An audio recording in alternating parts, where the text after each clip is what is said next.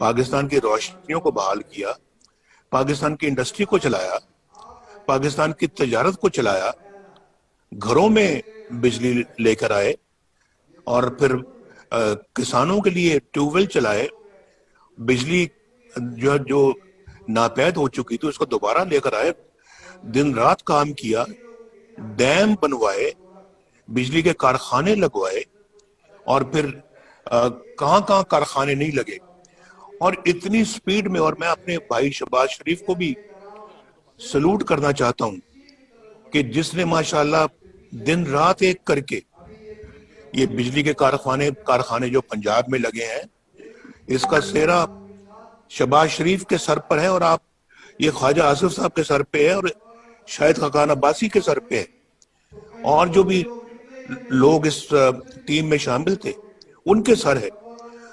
آپ جانتے ہیں، یہاں بیٹھے ہوئے ہیں ڈار صاحب میرے ساتھ یہ بیٹھے ہوئے ہیں، ڈار صاحب ماشاءاللہ ان کے سر پہ ہے، انہوں نے اس کے لیے وسائل مہیا کیے. ڈار صاحب بھی جانتے ہیں، خواجہ آصف بھی جانتے ہیں، شاید عباسی بھی جانتے ہیں، اور اپنا ڈار صاحب اور کون سے تھے جو بڑے اس معاملے میں ایکٹیو تھے. اور میں ان سیکرٹریوں کو بھی، سرکاری افسروں کو بھی میں بہت ان کا شکر گزار ہوں جنہوں نے ہمارا ساتھ دیا اس معاملے میں، کہ ہم نے اپنا یعنی ہر دوسرے تیسرے دن پرائم منسٹر ہاؤس میں میٹنگیں ہوتی تھی، اور بجلی واپس لانے کے لیے گیس کو پاکستان میں جو ہے نا وہ سپلائی کرنے میں میرا خیال ہے کہ ہم نے کوئی کسر نہیں چھوڑی. اور پھر اس کے بعد یہ تو ایک سیکٹر ہے نا.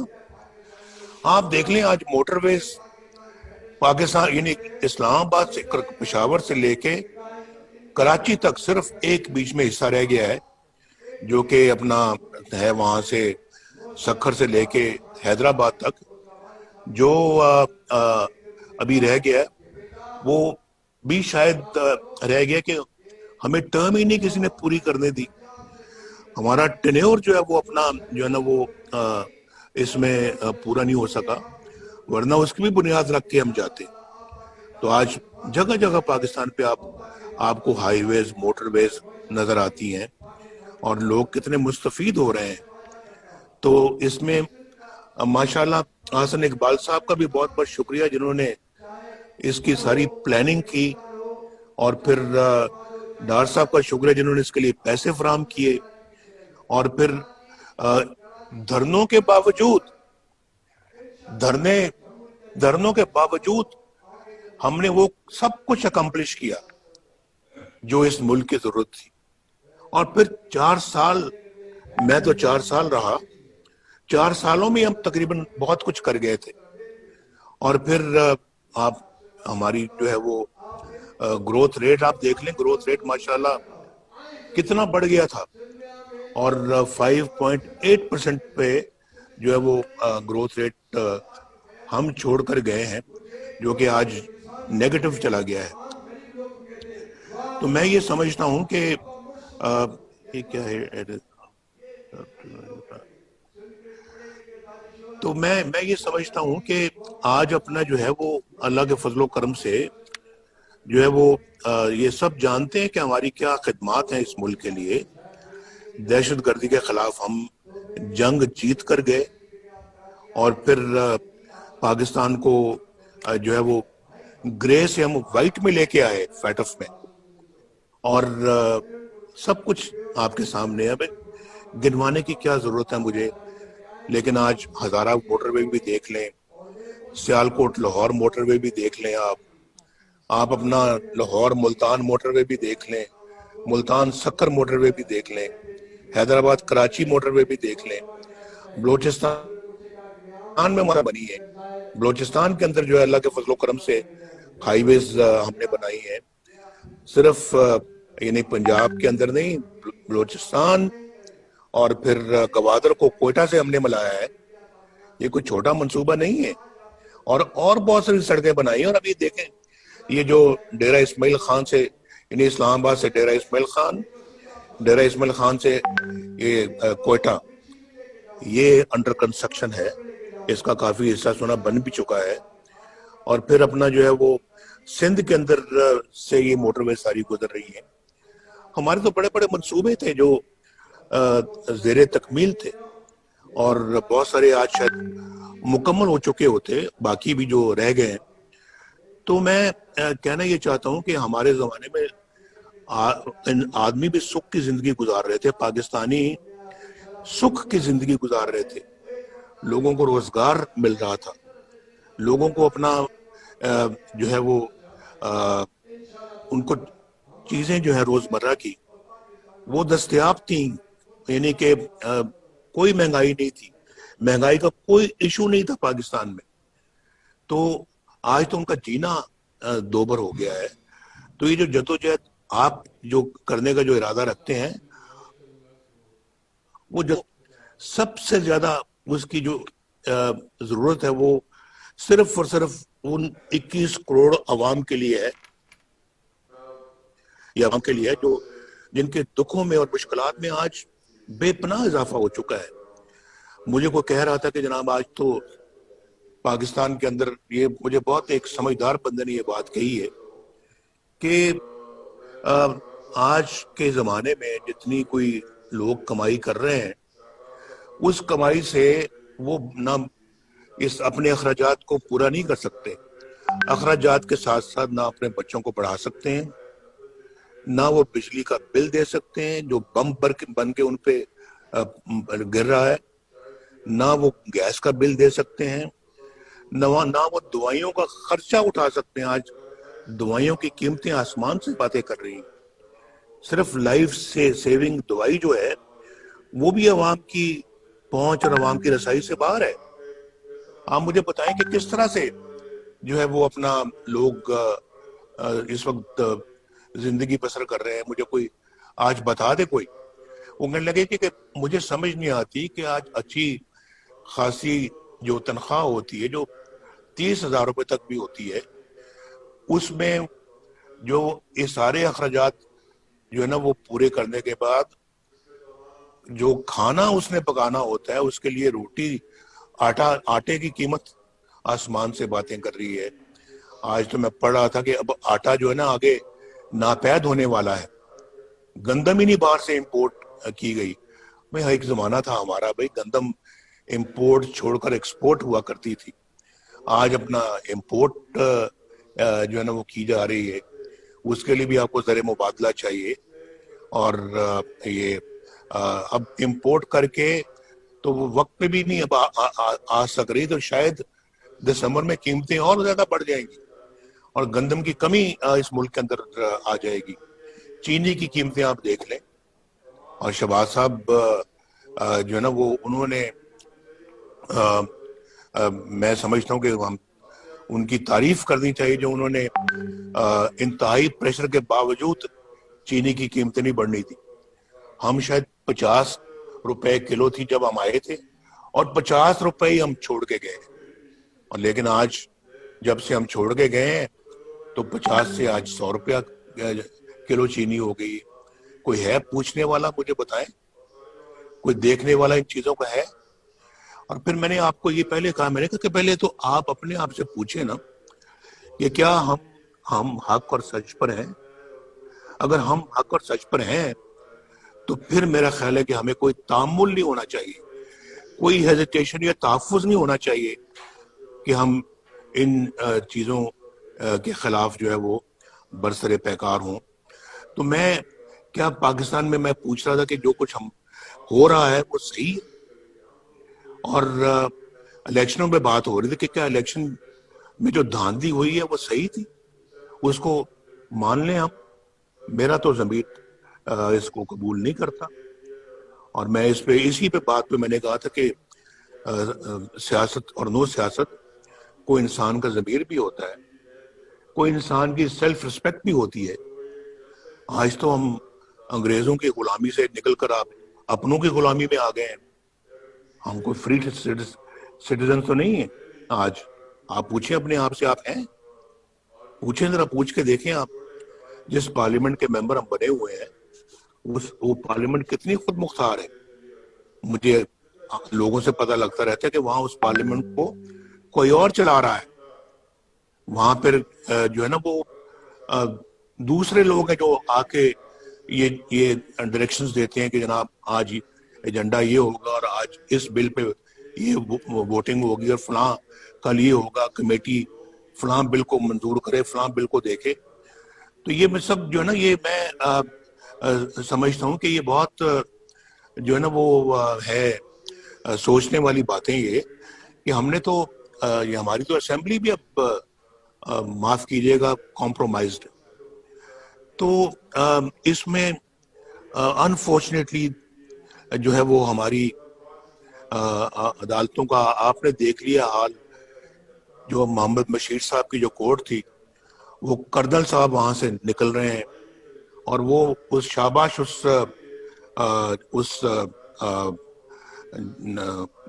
جرنلسٹ کی جس نے اپنا ان سے پوچھ لیا کہ جناب آپ یہاں کیا کرنے آئے تھے اور آپ یہاں پر کس کو ملے ہیں اور ہمیں بھی اجازت دے دیں کہ ہم بھی جج صاحب کو مل سکیں. اور وہ کتاب سے منہ چھپا رہا ہے اپنا. کیا ضرورت تھی چھپانے کی اگر دل میں چور نہیں تھا؟ دل میں چور تھا تو منہ چھپایا نا. بات کرنے کی، جواب دینے کی ہمت نہیں تھی کیونکہ سوال صحیح پوچھے جا رہے تھے. تو اس طرح سے جو کیا یہ پھر صحیح ہے؟ اور پھر جو ہے وہ میں کیا یاد کراؤں اب جو یہ ملک ارشد صاحب لے کے گئے ہیں، جو کہہ گئے ہیں، ایڈمٹ کر گئے ہیں کہ میں نے انڈر پریشر جو ہے نا یہ فیصلہ سنایا ہے. اور وہ فیصلہ تو اپنی جگہ پہ ابھی اس جج کو تو فارغ کر دیا ہے، وہ ڈسمس ہو گیا ہے، فیصلہ برقرار ہے، الٹی گنگا بہ رہی. اور اسی فیصلے پہ میری بیل کا مسئلہ اٹکا ہوا ہے، اندازہ کیجئے آپ. اور میری بیل بھی اسی یعنی کہ جو جج ڈسمس ہو گیا ہے، جس کے بارے میں سینئر جوڈیشری نے یہ کہا تھا کہ ہمارے سر شرم سے جھک گئے ہیں اس بندے کا جو کردار ہے. تو اسی بندے کا فیصلہ قائم ہے، لیکن وہ بندہ جا چکا ہے کیونکہ اس کو سزا ہو گئی ہے اور فیصلہ ہمارے سر پہ ابھی تک لٹک رہا ہے. تو میں آپ سے یہ کہنا چاہتا ہوں کہ یہ عوام کو مہنگائی سے جو کچل دیا ہے، کیا یہ صحیح ہے؟ اور اس کے بعد یہ میں اس معاملے میں بالکل جو ہے وہ یہ رائے رکھتا ہوں کہ سابقہ جو آپ کی اپنا جو ڈی جی آئی سے ہی تھے ظہیر الاسلام صاحب، انہوں نے کیا کیا آپ کو تو معلوم ہی اچھی طرح سے کہ انہوں نے جناب کہا کہ جی نواز شریف صاحب آپ استعفیٰ دے دیں، پیغام بھیجا اور آپ گھر چلے جائیں. اور یہ دھرنوں کے دوران کی بات ہے، دھرنوں کی اس پیریڈ کی بات ہے کہ جی I should step down and go home. تو یہ مجھے بتائیں یہ صحیح ہے؟ مجھے آگے یہ پیغام ملتا ہے in the middle of the night. تو اور ساتھ میں یہ بھی کہ جی اگر آپ نہیں کریں گے تو پھر نتائج بھگتنے پڑیں گے، ماشاءاللہ بھی لگ جائے گا. تو میں نے کہا کہ اچھا بھی جو ہونا ہے وہ ہو جائے، آپ نے جو کرنا ہے وہ کر لیں، لیکن میں اس طرح سے سٹیپ ڈاؤن کرنے والا نہیں ہوں، میں استعفیٰ نہیں دوں گا. تو مجھے آپ بتائیے، ذرا سوچے کہ پھر یہ سب صحیح. اور پھر اس معاملے میں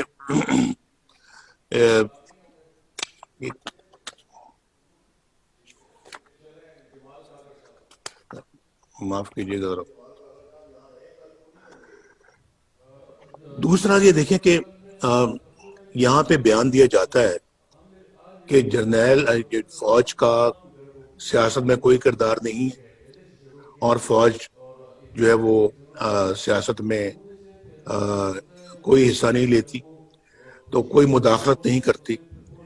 تو پھر مولانا غفور حیدری صاحب نے جو کہا کہ مجھے جنرل باجوہ نے بلایا، چیف آف آرمی سٹاف نے مجھے بلایا اور مجھے کہا کہ جی آپ یہ دھرنا بند کریں، ہم جو نواز شریف کے خلاف کر رہے ہیں آپ اس کے مداخلت نہ کریں۔ پھر یہ تو کون سی سیاست رہے گی جس میں آپ مداخلت نہیں کر رہے؟ اور آپ کیوں نواز شریف کے خلاف کوئی ایکشن لے رہے ہیں یا کوئی کاروائی کر رہے ہیں؟ ذرا مجھے پتہ لگنا چاہیے اس بات کا۔ تو کیوں کر رہے ہیں؟ آپ کا تو یہ کام ہی نہیں ہے، آپ کا تو یہ پیشہ ہی نہیں ہے۔ تو آپ یعنی کہ کیوں آپ نے پھر یہ بات ان سے کہی؟ اور اگر آپ نے نہیں کہی تو پھر آپ نے کیا اس کی کوئی کانٹرڈکشن دی ہے؟ آپ نے بتایا کہ آپ نے نہیں کہی، تو یہ پتہ لگنا چاہیے نا کہ دوسری طرف آپ کہتے ہیں جی کہ ہم سیاست میں مداخلت نہیں کرتے، اور پھر آپ دوسری سیاست میں کیا ابھی میں ججز کی بات کر رہا تھا، یہ جسٹس صدیقی صاحب نے، شوکت صدیقی صاحب نے، انہوں نے جناب جو بھری محفل میں کہا ہے اور بار کے فنکشن میں کہا ہے کہ، اور حلف لے کے کہا ہے کہ میرے پاس D G I S I آئے تھے اور D G I S I نے مجھے آ کے کہا کہ نواز شریف اور ان کی بیٹی مریم نواز شریف کو آپ رہا نہیں کریں گے، کیونکہ اگر آپ نے ایسا کر دیا تو ہماری تو پھر 2 سال کی محنت ضائع ہو جائے گی۔ یہ لکھا ہوا ہے انہوں نے اپنی پٹیشن میں، جو سپریم کورٹ میں انہوں نے بھیجی ہے، میں نے اپنی آنکھوں سے پڑھی، اور یہ میں نے اپنی آنکھوں سے کوٹ لکھپت جیل کے اندر اس کو اچھی طرح سے پڑھا تھا، ریکارڈ کر لیا تھا، لیکن بات آج تک نہیں ہوئی۔ بات کرنے کا موقع اب مل رہا ہے، تو ہم نے بھی بڑا صبر کیا ہے، ہم نے بہت جو ہے نا وہ یہ وقت صبر شکر کے ساتھ گزارا ہے، لیکن پھر بات کرنے کا ایک وقت آتا ہے بھائی، اور پھر جو ہے نا وہ ایک وقت آتا ہے جب ایک ٹرننگ پوائنٹ آتا ہے، پھر تو وہ ٹرننگ پوائنٹ اب آیا، تو اب میں سمجھتا ہوں کہ یہ ناقابل قبول چیزیں ہیں۔ آپ مجھے بتائیں کون سی 2 سال کی محنت ہے جو آپ نے کی تھی نواز شریف کے خلاف، جو آپ نے کہا کہ ہماری 2 سال کی محنت ضائع ہو جائے گی اگر نواز شریف کو اور مریم کو چھوڑ دیا۔ الیکشن سے پہلے مجھے بھی اندر کر دیا، مریم کو بھی اندر کر دیا، الیکشن میں دھاندلی کر دی۔ یہ سب کچھ کون کر رہا تھا؟ ابھی تو شاید خاقان عباسی صاحب کی گورنمنٹ ختم ہوئی تھی، کیئر ٹیکر گورنمنٹ تھی، کیئر ٹیکر گورنمنٹ کر رہی تھی یا کیئر ٹیکر گورنمنٹ کے پیچھے کوئی اور کر رہا تھا؟ میں پہلے بھی کہہ چکا ہوں کہ میں نے کہا یہ ان سب چیزوں کا ایک دن حساب دینا پڑے گا، اور وہ دن آئے گا، وہ زیادہ دور بھی نہیں ہے، دینا پڑے گا حساب۔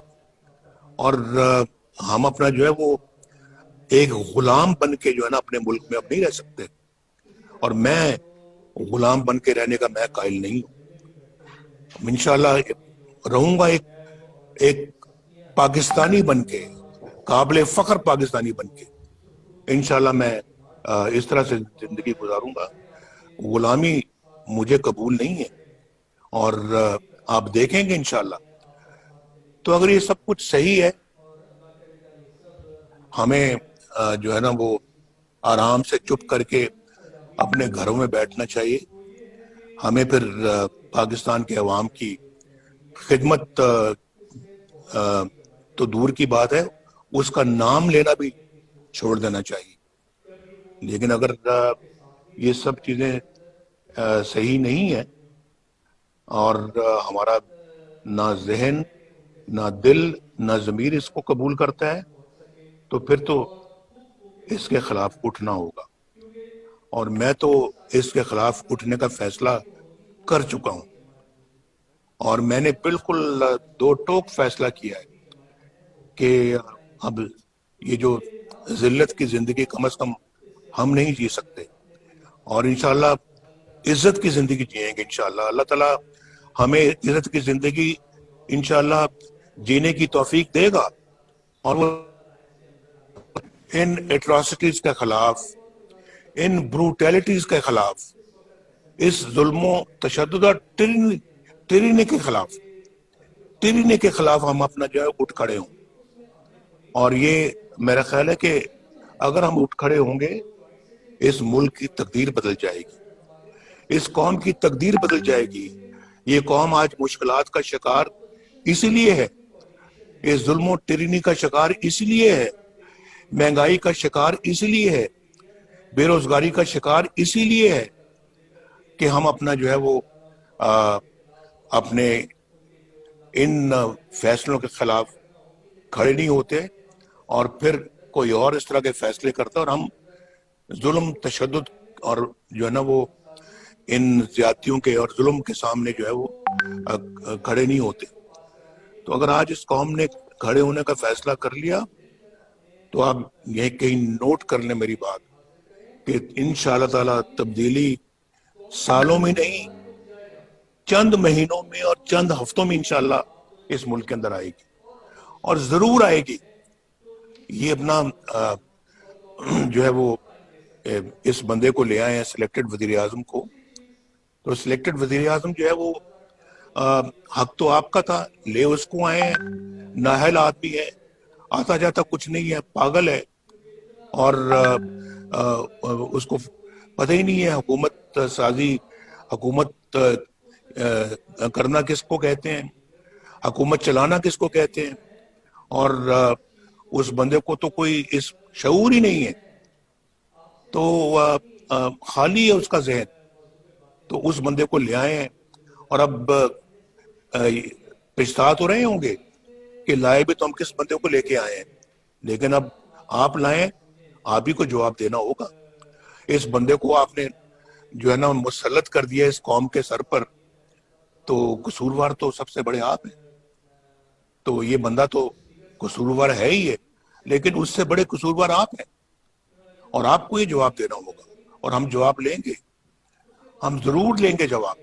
یہ میرا خیال ہے کہ یہ ہماری جو پی ڈی ایم ہے اس کا یہ فیصلہ ہے، اور اس فیصلے کو ہم نے امپلیمنٹ کرنا ہے انشاءاللہ. یہ آج نہیں تو کل نہیں تو 6 مہینے میں، سال میں یہ ہو کر رہے گا.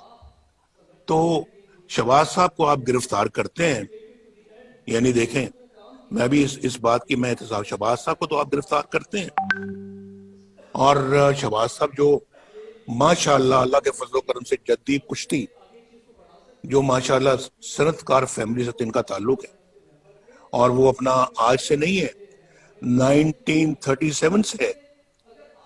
تو جب پاکستان بنا تو اللہ کے فضل و کرم سے اچھا بھلا صنعت تھی ہماری اس زمانے میں.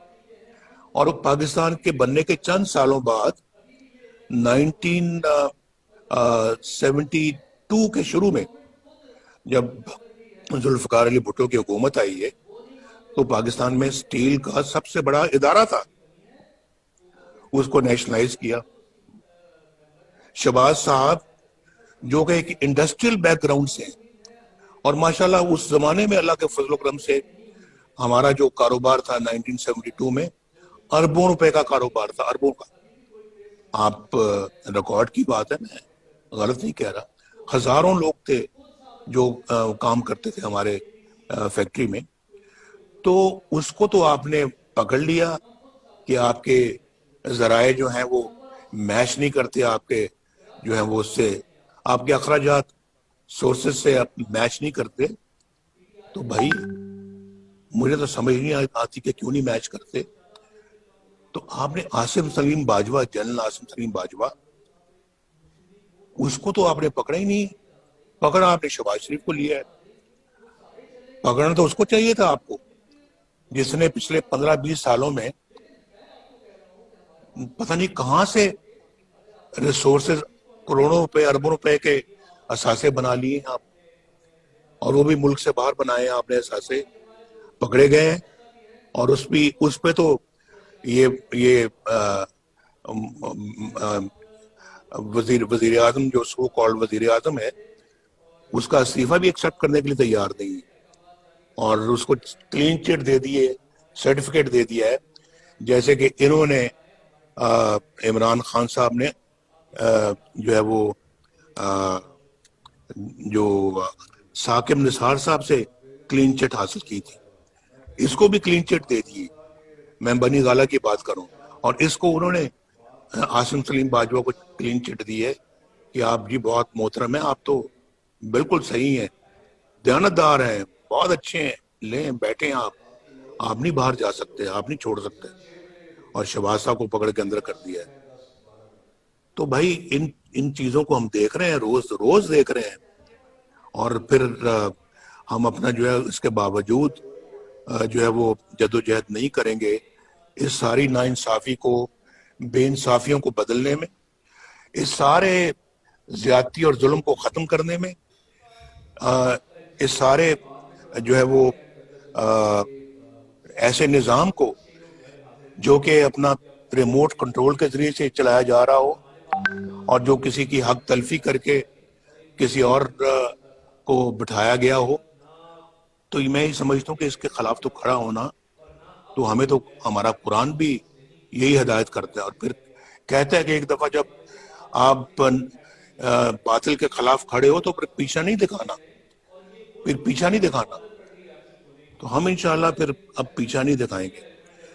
میں بالکل جو ہے وہ سمجھتا ہوں، لیکن کہ بعض حضرات سے بہت وزن نہیں اٹھا سکتے، لیکن میرا یہ خیال ہے کہ اگر دل ذرا بڑا کر کے تھوڑا وقت اگر مشکل اگر آتی بھی ہے اس کو برداشت کر کے، تو اگر اپنا کردار اگر ادا کریں گے تو انشاءاللہ اس قوم کی تقدیر دنوں میں بدل جائے گی، ان سب مصیبتوں سے نجات مل جائے گی.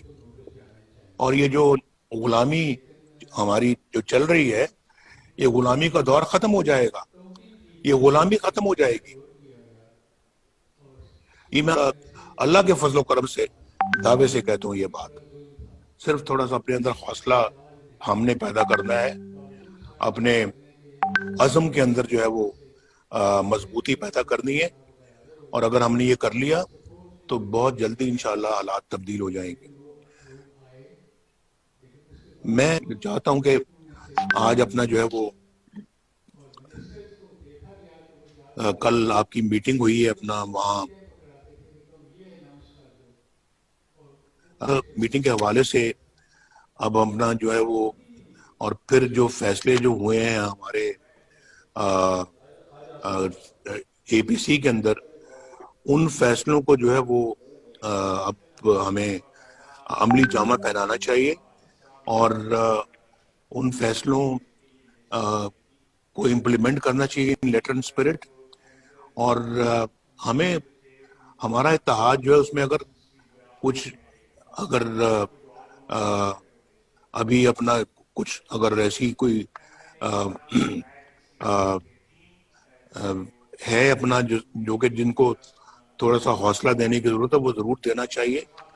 لیکن میرا مطلب کہ جو اس وقت پورے حوصلے اور اسپرٹ میں ہیں، ان کو انشاءاللہ آگے بڑھنا چاہیے. اور میں سمجھتا ہوں کہ اس کے لیے ہماری اپنی پارٹی کو بھی اپنا کردار خود بھی ادا کرنا چاہیے. ایک تو پی ڈی ایم کے پلیٹ فارم سے بھرپور کردار، ایک اپنے پلیٹ فارم سے بھرپور کردار. اور ماشاءاللہ ہم بھی اللہ تعالیٰ کے فضل و کرم سے اس قابل ہے کہ اپنا خود بھی کردار ادا کر سکتے ہیں، جو کہ انشاءاللہ جولی پی ڈی ایم کی جولی میں جائے گا. تو ایک تو یہ بات ہے، اس کے لیے ایک باقاعدہ میرا خیال ہے کہ اب ہمیں آج بیٹھ کر تو زیادہ سے زیادہ کل تک اپنا پروگرام جو ہے وہ ترتیب دے دینا چاہیے. یا اگر کوئی پروگرام آپ کے پاس اس وقت بن چکا ہوا تو آپ برائے کرم مجھے آگاہ کریں. اور کل آپ کی جو میٹنگ ہوئی اس میں جو فیصلے ہوئے ہیں وہ سب آپ کے سامنے لے کر آئیں.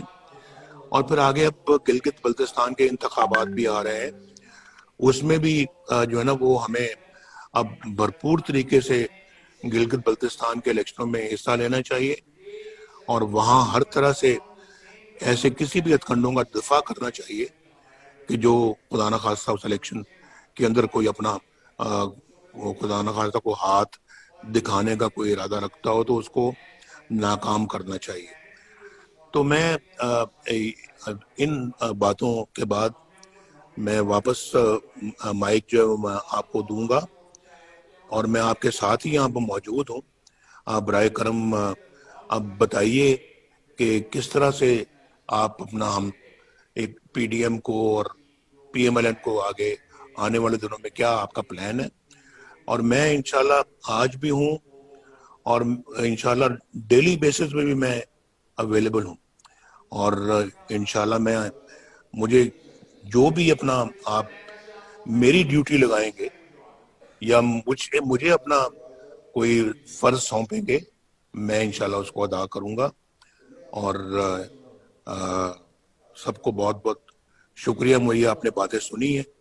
کل چونکہ سی ڈبلیو سی کا بھی اجلاس ہے، تو اس پہ بھی میں سمجھتا ہوں کہ ہمیں مل کے بیٹھ کے تقریباً یہی بات کرنی پڑے گی. اس میں زیادہ لوگ ہوں گے تو زیادہ سے زیادہ لوگوں تک اپنی بات ہمیں پہنچانی چاہیے.